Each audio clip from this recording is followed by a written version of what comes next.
यदि आपको लगता है कि आपकी प्रार्थना ईश्वर स्वीकार नहीं करते, सुनते नहीं, आपको आपकी प्रार्थना के परिणाम नहीं मिलते, तो इस प्रसंग को ध्यान से सुनिएगा, यह आपके लिए है। हरे कृष्ण दोस्तों, मैं हूं अनुज शर्मा।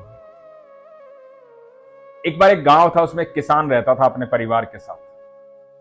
एक छोटी सी बेटी थी उसकी, मुन्नी, एक पत्नी थी। तो उस गांव में काफी अरसे से बारिश नहीं हुई थी। 2-3 साल बीत गए थे। जितनी जमा पूंजी थी सब खत्म हो चुकी थी। परेशानी का समय चल रहा था। अब बिना बारिश के खेत कैसे जुतेंगे, बीज कैसे बोए, कैसे फसल आए। किसान घर पर बैठा था, बहुत परेशान हो गया। ईश्वर से प्रार्थना भी की, लेकिन कोई असर नहीं। 2 साल बीत गए थे। परेशानी बढ़ती जा रही थी। परेशानी सिर्फ उसकी नहीं थी, परेशानी पूरे गांव की थी। पूरा गांव त्रस्त था, दुखी था। भूखमरी आ रही थी सूखा पड़ने के कारण। करे तो क्या करे। एक दिन किसान को एक बात याद आई। बात याद आई कि किसी ने कहा था कि बच्चों की भगवान जल्दी सुनते हैं।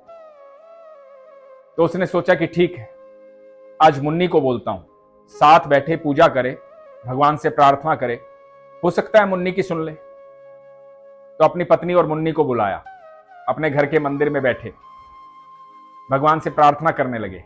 मुन्नी से कहा कि मुन्नी, तू भगवान से प्रार्थना करना, लोग कहते हैं कि बच्चों की भगवान जल्दी सुनते हैं। तो मुन्नी ने कहा, हाँ बाबा, मैं प्रार्थना करूंगी। और प्रार्थना करने लगे। मुन्नी ने मन ही मन कहा कि हे प्रभु, आप तो सारी दुनिया को चलाने वाले हो।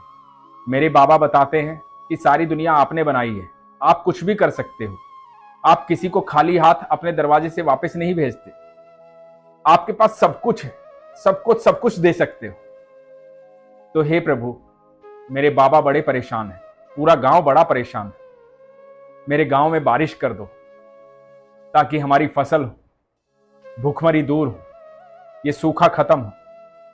बारिश कर दो भगवान, हम सब खुश हो जाएंगे। और ये आप कर सकते हो। ये प्रार्थना मुन्नी ने भगवान से की। प्रार्थना खत्म करने के बाद किसान पत्नी से और बेटी से ये बोला कि मैं बाहर जाकर आता हूं, थोड़ा घूम फिर कर आता हूं, मन बड़ा उदास है, कब तक ये सब चलता रहेगा। किसान बाहर चला गया। थोड़ा ही दूर गया था, मुन्नी भागी भागी पीछे आई। उसके हाथ में एक छाता था। मुन्नी ने कहा, बाबा आप बाहर जा रहे हो, छाता तो आपने लिया नहीं। तो किसान ने कहा कि बेटा, छाता किस लिए चाहिए। मुन्नी ने कहा, बाबा अभी प्रार्थना की है ना भगवान से, भगवान को कहा है ना कि भगवान बारिश कर दो, भगवान सब कुछ दे सकते हैं। तो अभी बारिश हो जाएगी ना बाबा, छाते की तो जरूरत पड़ेगी ना, तो छाता लेकर जाओ क्योंकि बारिश होने वाली है। किसान अपनी बेटी को देखता रह गया। उसे गोदी में उठा लिया, उसके माथे को चूमा और मन ही मन सोचा कि प्रार्थना तो मैं भी कर रहा हूं इतने सालों से, पर विश्वास नहीं था जैसा विश्वास मेरी बेटी को है। दोस्तों, प्रार्थना तो हम सब करते हैं, हम सब मंदिर जाते हैं, हम सब पूजा पाठ करते हैं, सारी दुनिया जो है वो प्रार्थना करती है। लेकिन खाली प्रार्थना से कुछ नहीं होता। यदि आप ईश्वर के पास जाते हैं तो विश्वास भी तो रखिए। वो विश्वास होना जरूरी है। मैं हमेशा उसी विश्वास की बात करता हूं। आप जब ईश्वर से प्रार्थना करते हैं, चाहे घर का मंदिर हो, चाहे मंदिर हो बाहर, चाहे आप कहीं भी प्रार्थना करें, और चाहे मंदिर ना भी हो, आप खुले आसमान के नीचे भी प्रार्थना करें, आप कहीं भी प्रार्थना करें, कहीं भी ईश्वर से बात करें, लेकिन आपका विश्वास होना चाहिए। यदि विश्वास नहीं होगा तो प्रार्थना कैसे फलीभूत होगी। यहां देखिए, मुन्नी को कितना विश्वास था। मुन्नी को भरोसा था कि मैंने भगवान से मांगा है तो बारिश आ जाएगी, और बारिश आएगी तो इंतजाम करना पड़ेगा, इसलिए बाबा को छाता दे दिया। और जब बाबा को छाता दिया, बाबा ने गोदी में बच्ची को उठाया और बारिश आ गई। यह विश्वास होता है। मैं सच कहता हूं, जीवन में कभी हारिए मत, परेशान मत होइए। आपको लगता है ईश्वर आपकी नहीं सुनता है, तो जांचिए अपने आप को, परखिए अपने आप को, क्या आपका अपनी बात पर इतना विश्वास है जो आपने ईश्वर से मांगा है। क्या आपके पास वो सारे इंतजाम है कि ईश्वर जब दे देगा तो मैं सही रूप से उस चीज का प्रयोग कर पाऊंगा।